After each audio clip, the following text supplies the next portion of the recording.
It's Mama Sue again, Plants Over Pills, and I'm excited, super excited, to introduce my new guest today, Dreka Gates.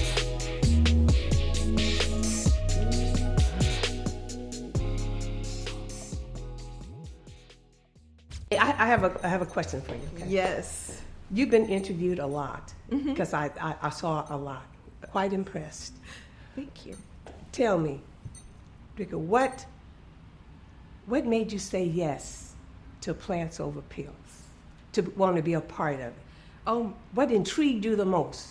To be honest with you, like I'm very, I'm about energy and vibes. I don't go off of, like I said earlier, like you can have a laundry list of accomplishments or accolades, whatever you want to call it, but it was all about the energy for me. Okay, well, I have a few questions for you. Okay. Now, this wasn't the one they told me to ask, but I was curious.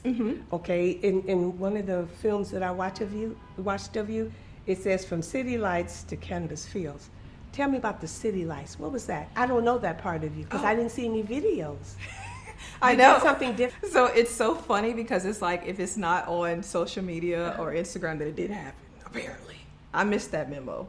But so from 2006 to 2022, I actually managed my husband's career. He's a multi-platinum selling artist. His name is Dreka Gates. So I was his manager. Well, I'll say that I managed and developed his career, but I was in the entertainment industry, the music industry. Ah. Yes. Okay. So that's where I've spent most of my adulthood. And that's where the City Lights comes from. Yeah. Okay. And then you went to the... in health and wellness and cannabis? Yes. Yes. Yeah. Tell me about that. So I've always been into just health and wellness in general. When I graduated from high school, I actually went to college for 2 years. Did not finish, but I was going to be a doctor because I've always wanted to help people and always felt like I was just like a healer at heart. Like at my core, that's who I am. That's what I am. So after 2 years of college, I dropped out, and that was to actually help him with his career. 17 years later, COVID was a blessing in disguise. For anyone that didn't catch it, COVID was it. It gave me the opportunity to finally get into the health and wellness and cannabis space. That's amazing. Yes. We do have a lot of similarities, and I have similarities. Oh, right here, the next question. Okay, look. Okay. You're a lover of plant-based things. So am I. Yes.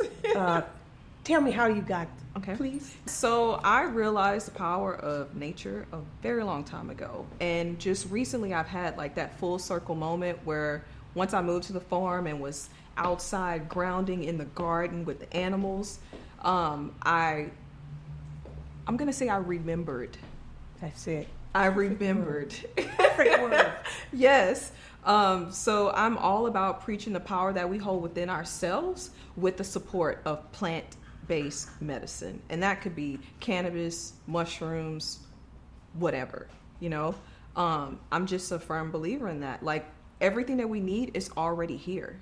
It's already here for us. Yes, it is. And it's been here since the beginning of time. So why are we trying to rely on something that's made in the lab that, Exactly. Yeah, that's pretty much foreign to our bodies, but yeah. Where did you grow up? I actually grew up, born and raised in Baton Rouge, Louisiana. You're kidding. No, ma'am. Lake Charles, Louisiana. Hey, yes. Yeah. You said Lake Charles? Jennings? Yes, ma'am. I'm very familiar. So that's where you grew up? Yes, that's where I grew up. Until what age? From what age to what age? I was born and raised there, like literally born and raised there, and I didn't leave until like I was an adult. And I've lived in Houston, Atlanta, Miami, Calabasas, and then back to the farm. You went back home? I went back home. I went back home. I cried.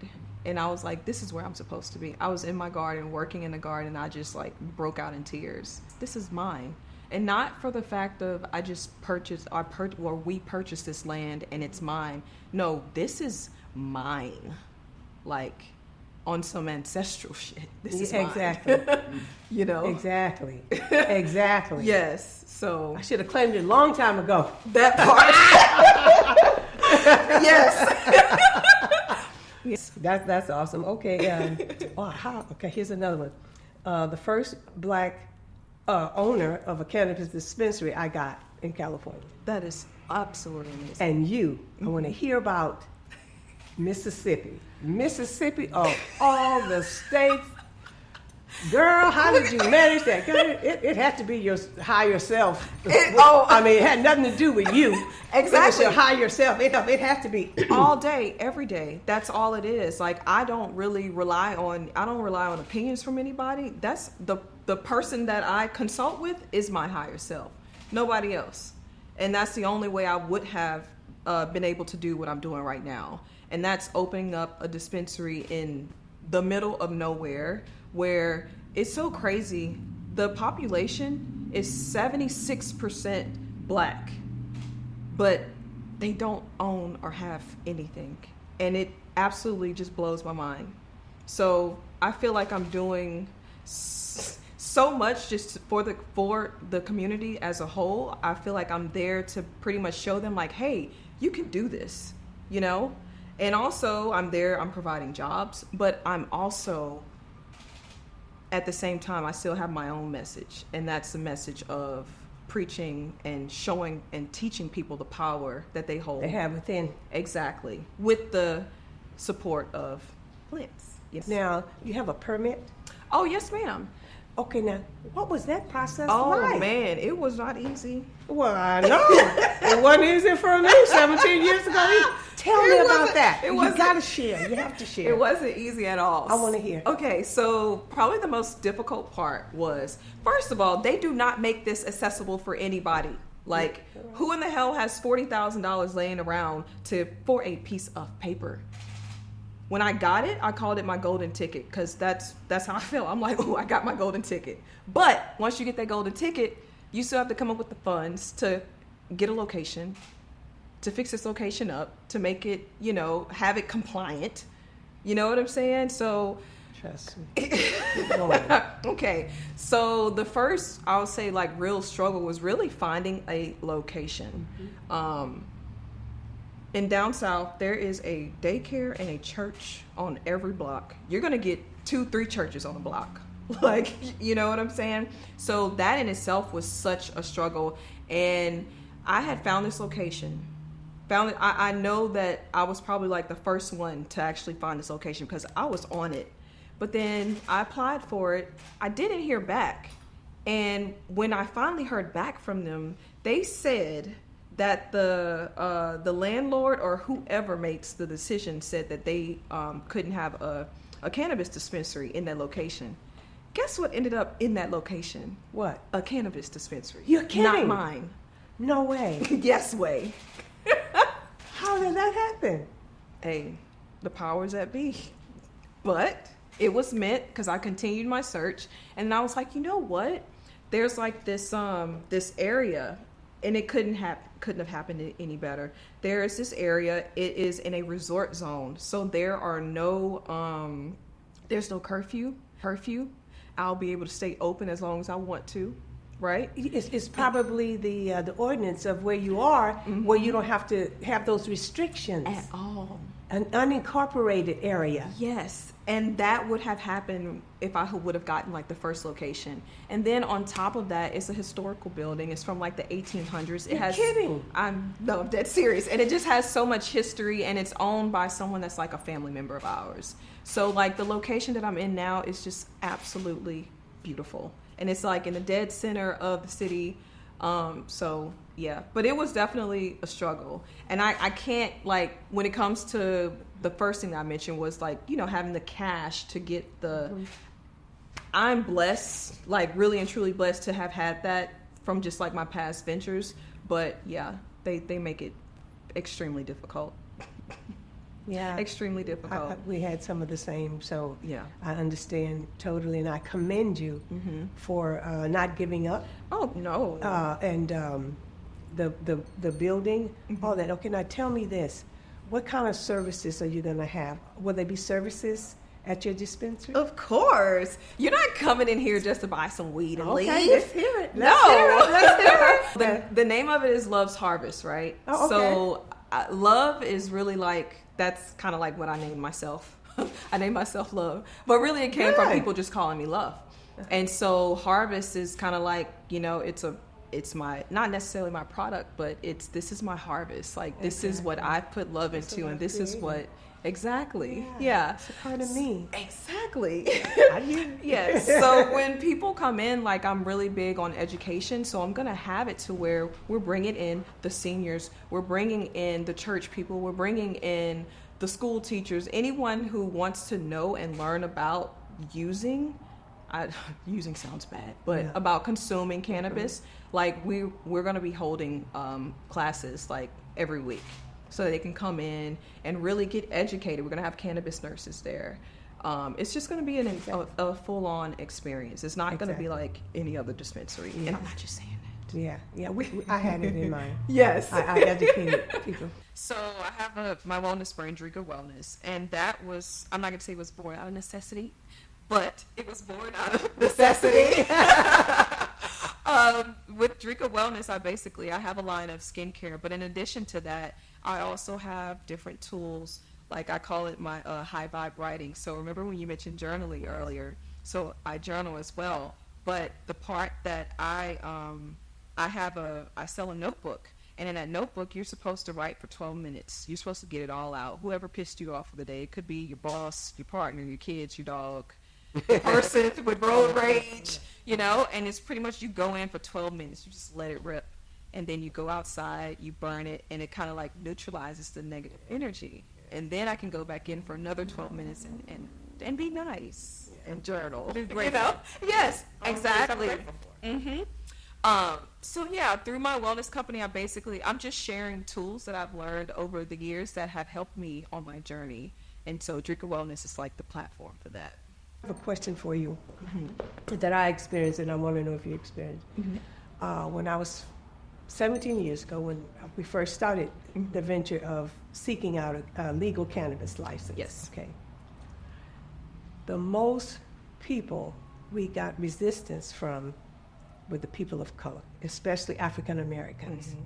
They didn't want to have anything to do with cannabis. Did you experience any of that?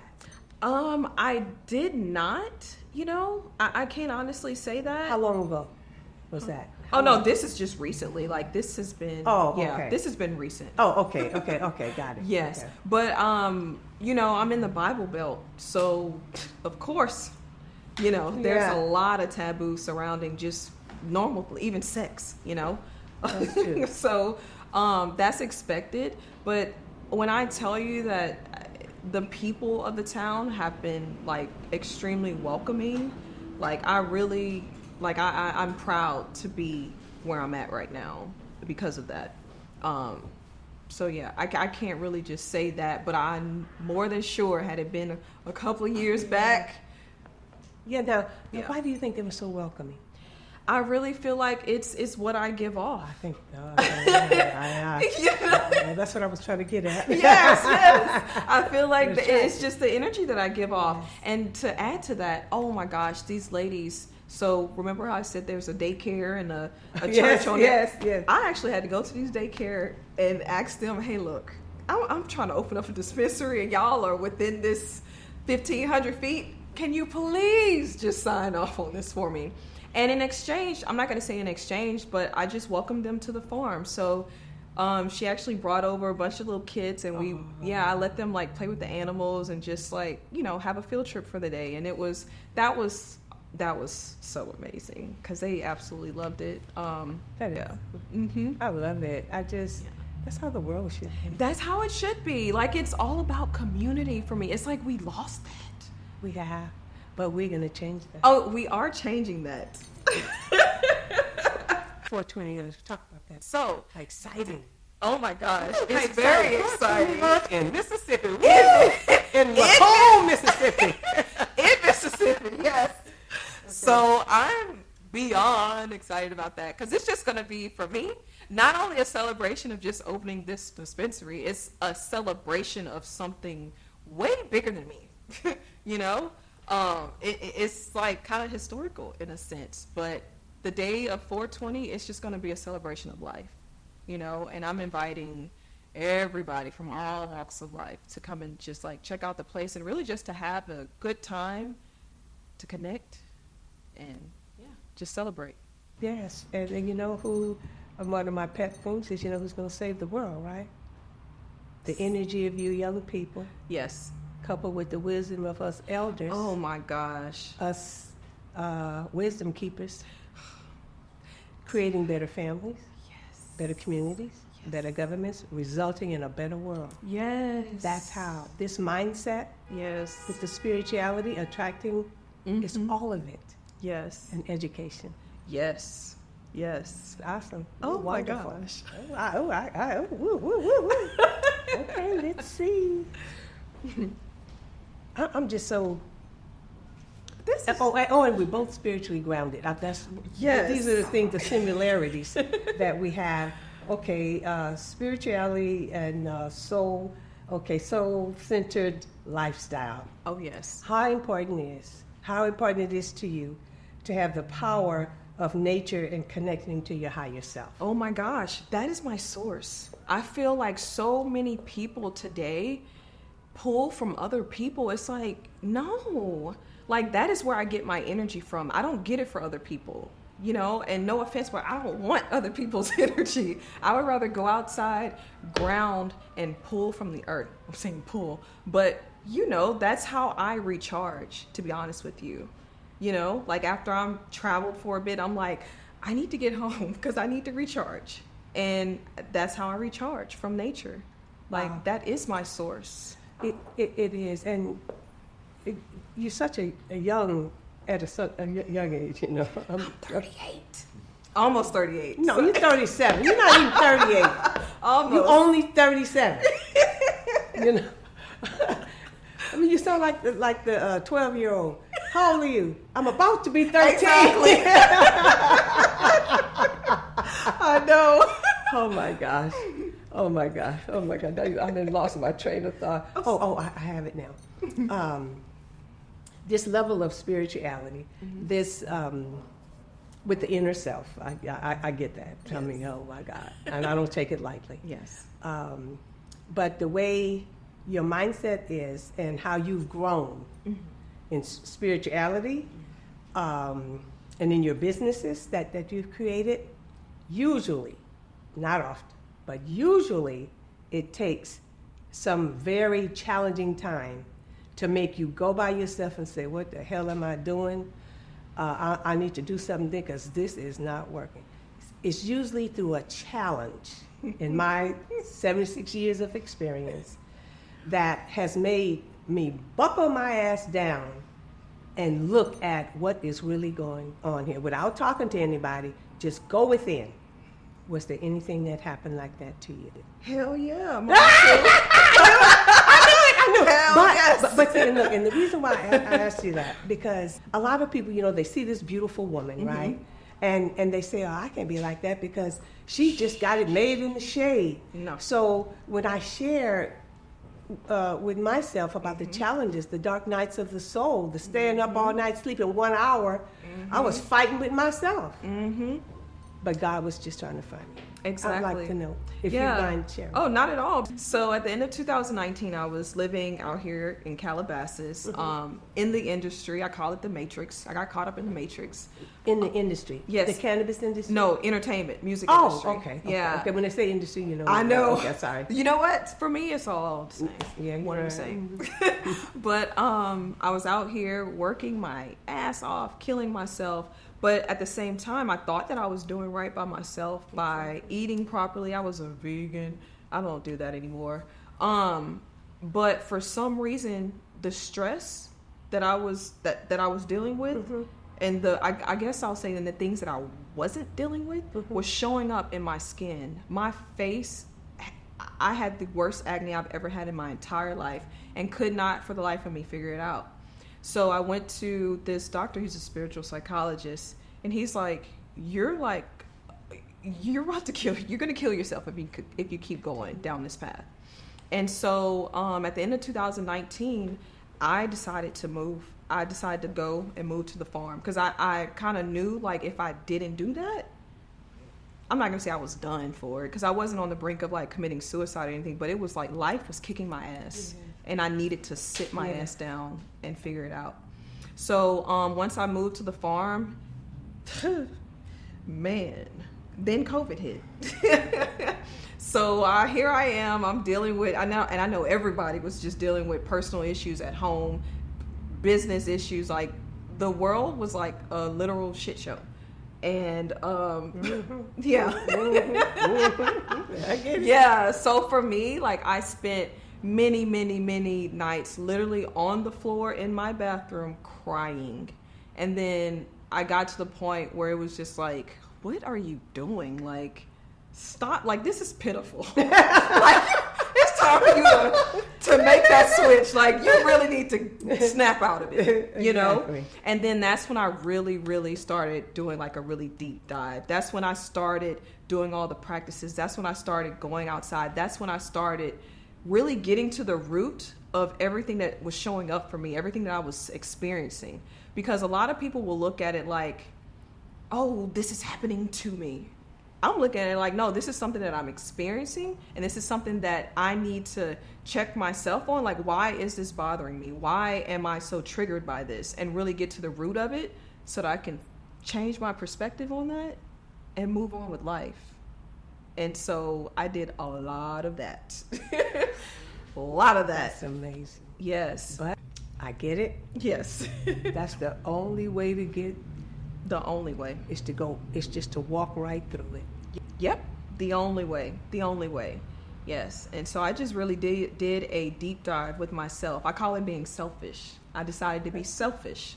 I was alone on my farm. Of course, my kids and everyone was there, but I'm like, I was alone. I needed to be alone. I needed to sit with myself. I needed to sit with everything that I was experiencing and really, like, you know, really sort it out and figure it out. And that's what I did. So proud of you. Yes. And Thank you. Selfishness. Yes. It's self-care. It is. I know. It's self-care. Yes. And when people say, well, that sounds selfish, but you have to take care of yourself first. You know why? Because you take care of yourself first. You take care of your needs first. Yes. You have a husband. You said you have 3 children. Two children, yes. A boy and a girl, Yes. right? Mm-hmm. If you take care of you, getting all your needs met, yes, you know, whether you jog or meditate, whatever it is, then the best you shows up for him and your 2 kids and the world. Yes. Obviously, it is a challenge, you know, because, like, what I'm building and creating right now is requiring me to be out and about, to be at events and doing, like, a lot of traveling.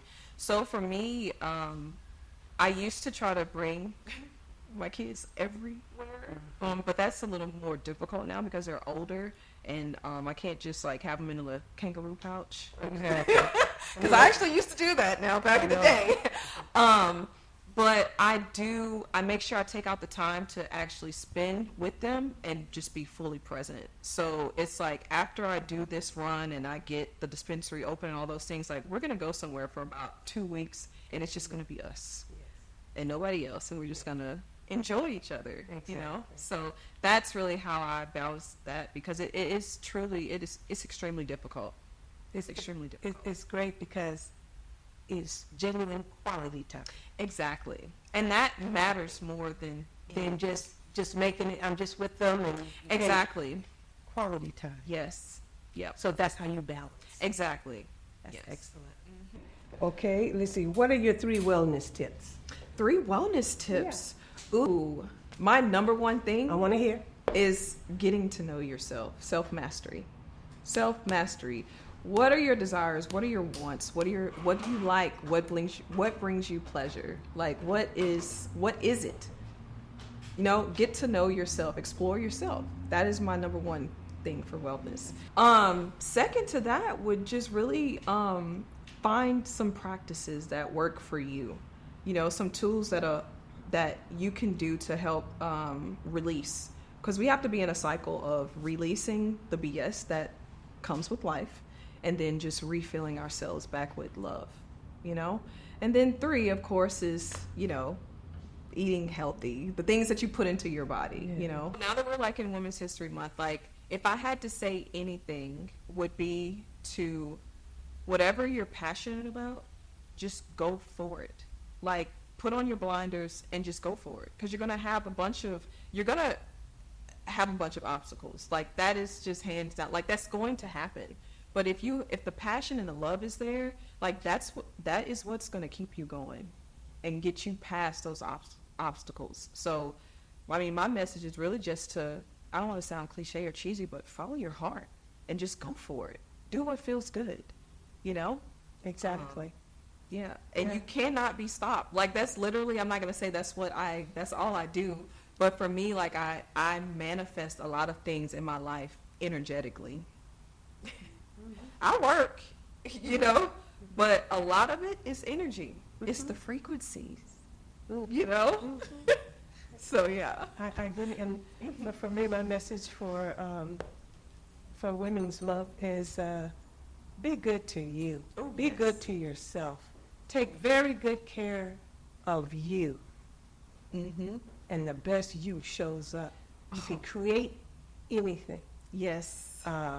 Hey, you can become more youthful, more energetic, more wealthier, more healthier, more sexier, more intuitive as you age. Yes. Oh, look. I tell everybody that I'm aging like fine wine. I get better with time. The way aging is depicted on TV, It's who wants to get old? exactly Who the way wants they to make it get old? seems. It's a lie. They've Yeah. been lied to. It really is. It's all about here Yeah. and coming from within and your higher self. What you just said, be you. That's it. Be you. That's it. And you will thrive. Yep. And our Creator made us to keep creating to the day we make our transition. Yes. And we're going to talk about death because people don't die, the body dies. Oh my my spirit gosh. is Lives alive and on. well. And it's the most beautiful thing. Yes, ma'am. But you can't say that much. I don't know if I should even say that on Yeah, I TV. know. They're going to come lock me up. That part, you look. I do censor myself. There's a lot of stuff I don't say publicly. But Oh, yeah, was that we're too here. much? No. Okay, scratch no, that, you're y'all. It's just been amazing. Yes. Thank you so much. Thank you. Is there any questions you have of me? No, ma'am. Like it has been like a true honor sitting here with you today. Like seriously, and I would like to continue. I would love to stay in touch with you and just And we can you will. co-create. Because I would like to share more Yes. of my wisdom with you. please do. I have a lot to share, I know you and do. I know you would receive it well, Most and definitely. it will help propel you even further. Because it's no accident that Marcus arranged this. Not at all. He's just he's just awesome. Yeah. He really is. Yeah, no, for sure. Nothing happens by chance. I don't even. No, people. That doesn't they exist. come to me and they say, "Aren't you worried about?" Because I ride the bike on the Strand, the ocean where I live. and Uh-huh. I do all kinds of things. That is nice. Oh, you gotta come. Yes. You gotta come. and so they said, no. I said, no, I'm not worried about that. They said, well, I said, bad things just don't happen to me. Right. I said, and if they do, or when they do, I look for the good and I look for a lesson in it. And I find the lesson. You hear me? Yeah. And people ask me, what is it about your life you would change? I said, absolutely nothing. Yeah. It's made me who I am today. Yes. Absolutely nothing. Yeah. Even the shit. Exactly. I'm taking all Thank the you. shit. Thank God for the shit. Like seriously. Because I step out of that shit quick because it hurts. I ain't going back there. The Yes. shit hurts. It sure does. So I learn quick. Yes. Because it doesn't feel very good. No, it doesn't. It doesn't. But and all challenges are opportunities for growth. When I had the asthma, I had an asthma attack, and I ended up in the hospital. Oh wow. So I said, okay, and everybody said, so they was all mad. So I said, no, thank you God for putting me here because I will never come back again. Exactly. I will never come back. And then I saw all those sick people, all of them just waiting. Yeah. I said, there is another way. I had to produce the wellness center. Right. We're going to talk more about that. Yes. Because the mission is, God sent us here for a reason. Oh hell yeah. And Of you course. know we chose to come. Of Because we course. knew we were going to be making a difference on this earth at this time. So we came, and we are the reactors. Many come, but few respond. Yep. We are the responders. Oh, I responded to the call. I talk about the call all the time Yes. to Miss Shannon over there. I was like, all right, now you don't answer that call, he's going to come even harder. The lessons get harder and harder. Yeah, if you don't respond. If you don't, you just end up in the same place. Yep. Oh, my gosh. I know. Let me stand up. Wow. Thank you so much. Oh, thank you.